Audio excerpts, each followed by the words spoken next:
ويشفي جرحانا ويلم شملنا تحت راية واحدة وقيادة واحدة هدفها ليبيا.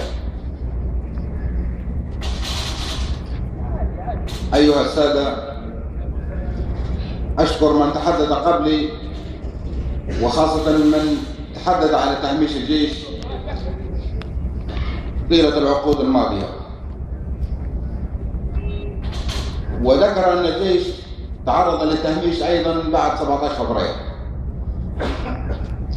ولكن أريد أن نصحح هذه الكلمة وأقول أن الجيش بعد 17 فبراير تعرض لمؤامرة من بعض الأطراف، ويجب أن نكون صادقين وأن نكون صريحين وأن نقول كلمتنا بأعلى صوت.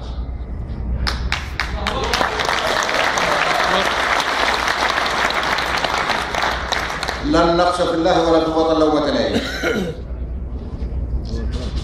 الجيش تعرض لمؤامرة من يوم تم فصل الثوار عن الجيش الوطني وإنشاء هيكلية خاصة بالثوار، فكانت هي بداية المؤامرة. الخطوة الثانية كانت في المؤامرة هي اغتيال رئيس أركان جيش التحرير الوطني.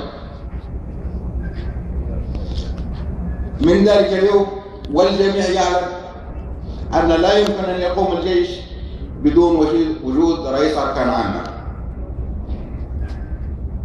من ذلك اليوم إلى هذه اللحظة لم يتدخل المجلس الانتقالي ولا أي جهة ثانية في تأسيس الجيش وتحديد رئيس أركان العامة وبقية الأركانات.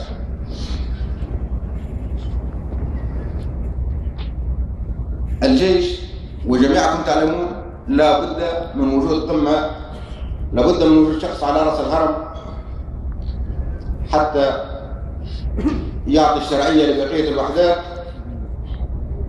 للالتحاق ويتم تكليفها بالواجبات. لماذا إلى هذه اللحظة لم يتم تعيين رئيس أركان عامة ويتم تعيين رئيس أركان القوات البرية خاصة، وهي أكبر قوة موجودة على الأرض مقارنة ببقية الأسلحة؟ أيها السادة، الحجج التي سمعناها أن هناك أقدميات وهناك رتب وهناك وهناك، ويتعذر من خلالها تأسيس أو تكليف رئيس أركان. تم اختيار رئيس للحكومة من 6 مليون ليبي. تم اختيار 24 وزارة أو 24 وزير